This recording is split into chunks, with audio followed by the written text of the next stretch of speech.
Bom dia, bom dia, bom dia, bom dia!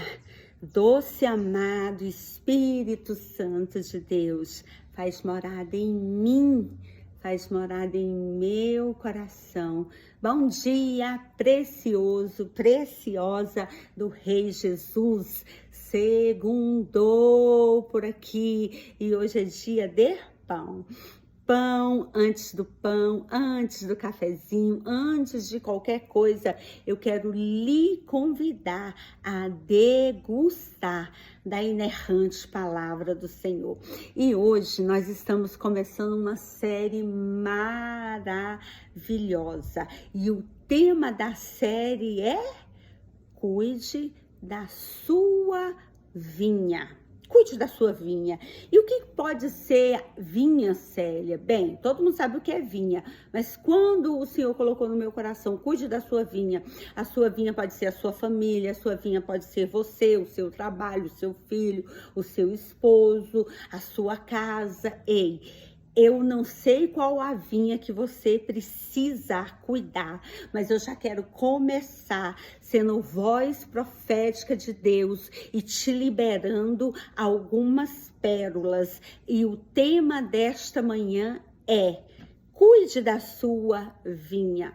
O texto áureo que o Abba colocar aqui em meu coração, para o seu coração, se encontra em Cântico dos Cânticos, capítulo 2, versos 15, que diz assim: pegue as raposinhas que devassam os vinheiros, porque as nossas vinhas estão em flores.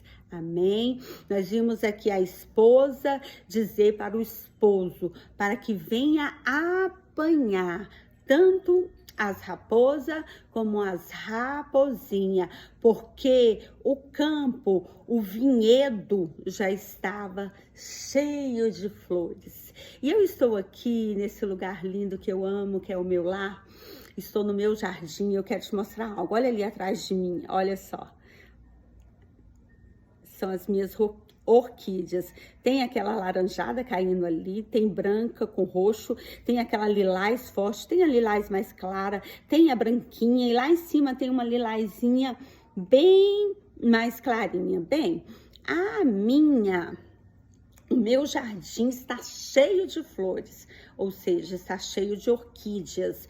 Mas é o seguinte, para essa orquídea ficar bonita assim, eu tenho que plantar, eu tenho que cuidar e eu tenho que olhar, eu tenho que vigiar. Porque o que acontece? Acontece o seguinte: dá muita formiga aqui, dá aqueles caracol. Esses caracol tanto come a folha como come as flores da orquídea. Aí o que eu tenho que fazer?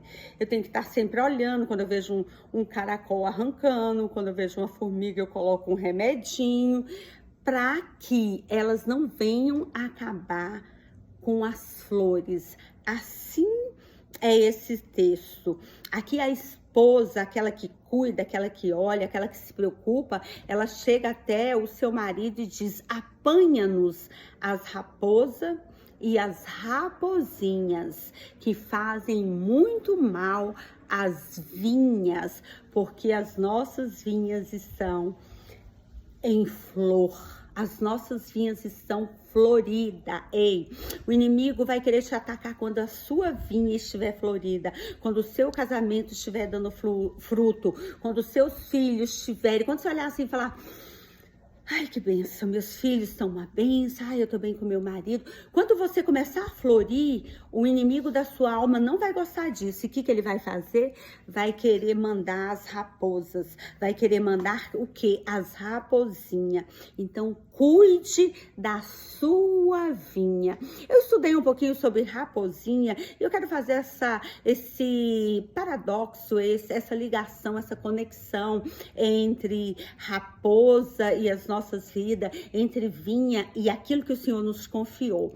As raposinhas, elas são um animal aparentemente inocível e são graciosos.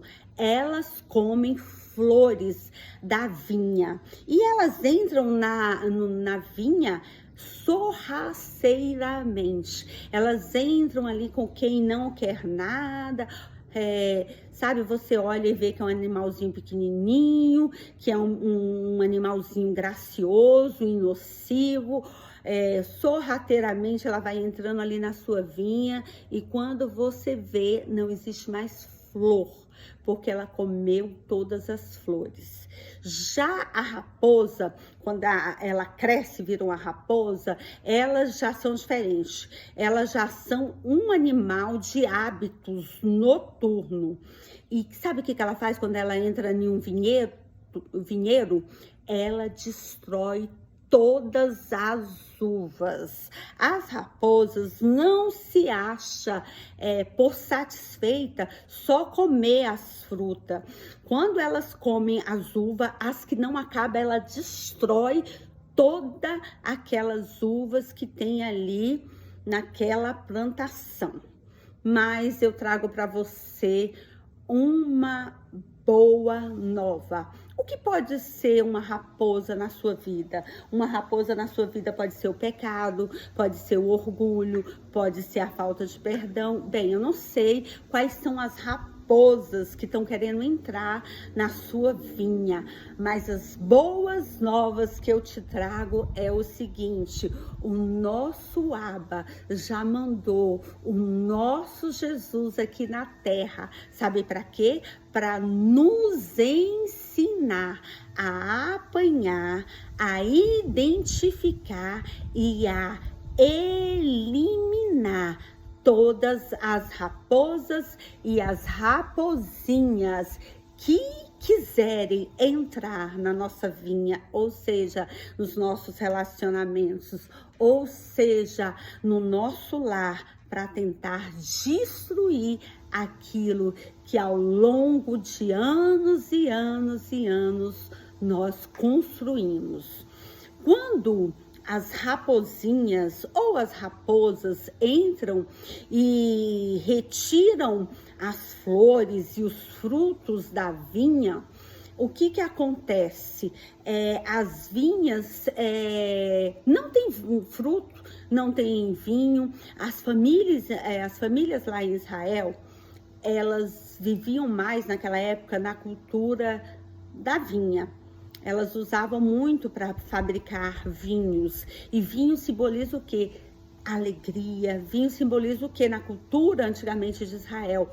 Prosperidade. Enquanto as raposas e as raposinhas eram retiradas literalmente das vinhas, as flores davam e depois das flores davam lugar aos frutos e isso enchia as vinhas de uva e assim as famílias podiam prosperar, podiam ter os seus sustentos, podiam fabricar o vinho que, como eu acabei de falar, simboliza a alegria.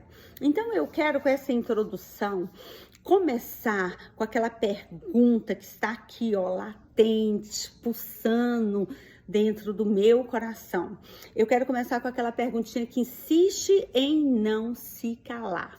Quais são as raposas que têm entrado na sua vinha? Quais são as raposas ou quais são as raposinhas que, por acaso, sorrateiramente têm entrado na sua vinha? Eu alenquei aqui várias e hoje eu vou falar só de uma, mas eu alenquei. Quais são as vinhas que têm entrado aí na sua casa e têm destruído? Quais são as raposas, né? Ou melhor, quais são as raposas que têm entrado aí na sua casa, têm entrado aí nos seus relacionamentos e têm destruído as suas vinhas? Quem sabe a raposa que tem entrado é a da negligência familiar. E quem sabe você pode dizer, Célia, não. a minha família tá ok, eu cuido muito bem da minha família, eu ensino o princípio da Bíblia, eu ensino o princípio da mesa para os meus filhos. Não é essa raposa que tem entrado na minha vinha, mas quem sabe não é a raposa da negligência, mas é a raposa chamada pecado. Quem sabe não é pecado, mas é a raposa chamada orgulho. Aí quem sabe você diz, não, eu sou uma mulher humilde, eu sou um homem humilde, eu não tenho orgulho. Já vai te faltar aí humildade, hein? Porque todos nós vamos descobrir ao longo dessa série que todo mundo é orgulhoso, um mais, outro menos, e que a gente precisa todos os dias matar a raiz do orgulho. Mas quem sabe não é o orgulho, mas é a falta de perdão. Quem sabe não é a falta de perdão, mas é a procrastinação. Quem sabe é a raposa que tem entrado aí, é a falta de empatia, é a frieza espiritual, é sentar em mesas erradas, ou até mesmo a falta do autocuidado. A falta do autocuidado, quem sabe, está destruindo a vinha que o Senhor te deu e que você não está sabendo cuidar. Bem, de todas essas que eu alenquei, hoje eu quero falar que a raposa ou a raposinha que mais destrói hoje é a raposa por nome negligência familiar.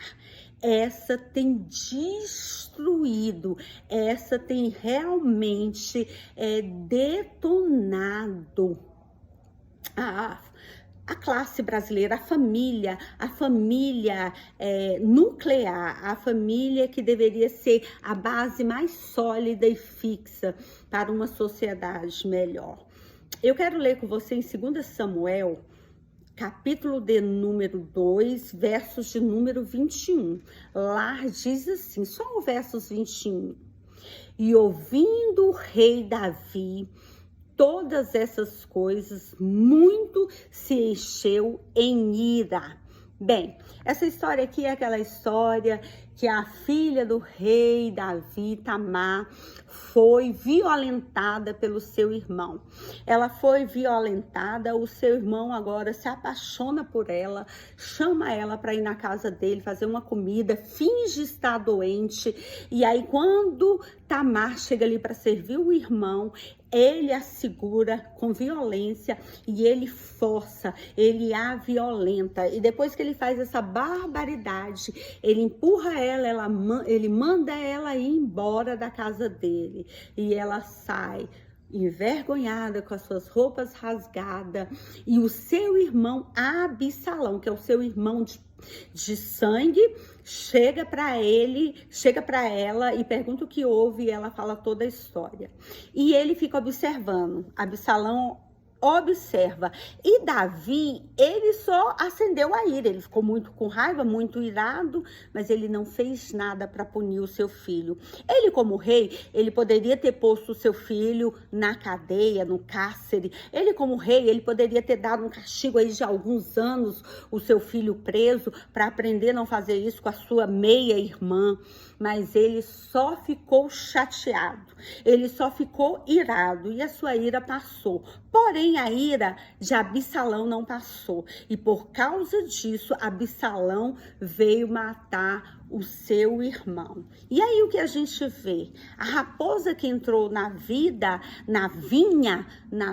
familiar de Davi, chama-se abuso sexual. O irmão abusou da irmã e ele negligenciou. Ele não fez nada. Ele simplesmente aplacou uma ira e ele ficou irado, mas depois a sua ira passou e ele não puniu o seu filho. E por conta dele não corrigir, por conta dele não punir, por conta dele não ali dar um castigo severo para o seu filho, o seu outro filho se levantou contra o irmão e houve derramamento de sangue. Por quê? Davi era um homem de guerra, Davi era um homem sábio, Davi chegou a ser um homem segundo o coração de Deus, Davi destruía exército, Davi levantava reinos, cidades. Havia até uma cidade por nome, a cidade de Davi. Davi era um homem famosíssimo, conhecidíssimo e respeitadíssimo pelo seu poder, o seu título, por aquilo que ele carregava. Mas Davi fracassou no maior ministério da vida dele, que era cuidar dos seus filhos, cuidar da sua família, cuidar da sua casa, observar o que estava acontecendo debaixo do seu nariz e punir, castigar, ensinar, educar o seu filho. E ele não fez isso. Ele simplesmente aplacou-se uma ira dentro dele, ele ficou mimizento, ficou chateadinho, ficou com raiva do seu filho, mas só isso. Ele não puniu o seu filho, ele não trouxe juízo àquilo que o seu filho tinha feito com a sua irmã. E aí o que acontece? O seu outro filho foi julgar e brigar e combater a causa da sua irmã. Ele foi fazer aquilo que era para o pai fazer e o pai não fez. Ei, deixa eu te dizer algo. Cuide da sua vinha. Se Deus te confiou os seus filhos, cuide dos seus filhos. Ô, gente, como eu já negligenciei essa área e como até hoje, infelizmente, eu saboreio frutos amargos, frutos azedos de não ter cuidado da vinha que era minha, de ter negligenciado a minha casa, a minha família. Você que é pai, cuide do seu filho. Você que é esposo, cuide da vinha chamada esposa, chamada sua mulher. Cuide do seu jardim, senão vai ter outro jardineiro que vai cuidar. Ei, mulher, você também cuide da sua casa, cuide da sua vinha, cuide dos seus filhos, cuide do seu esposo, porque se você negligenciar isso, você vai perder, você vai colher frutos amargos, frutos travados, frutos que muitas vezes você tem que fazer descer goela abaixo. Eu e você, nós precisamos entender que o maior, o melhor, o mais lindo e o mais importante ministério que Deus nos deu chama-se família. Não negligencie a sua família. Amém? Cuide da sua vinha. Cuide daquilo que Deus colocou nas suas mãos para você cuidar. Amém? Eu quero ser boca de Deus nessa manhã na sua vida e eu quero liberar uma palavra profética. Eu quero liberar que a partir de hoje a sua casa não será mais a mesma. O seu filho não será mais o mesmo. O seu esposo não será mais o mesmo. Você não será mais a mesma, porque a partir de hoje você vai deixar de cuidar da vinha que não é sua, mas da sua vinha você vai cuidar. Amém? Eu libero essa palavra na sua vida, no nome do Pai, no nome do Filho, no nome do Espírito Santo de Deus. Sejai-vos cheios do Espírito Santo e cuide, mas cuide com força daquilo que Deus te confiou. Beijos, beijos, beijos em seu coração e até segunda-feira, se o nosso Abba assim quiser. Com o quê? Com o pão, antes do pão.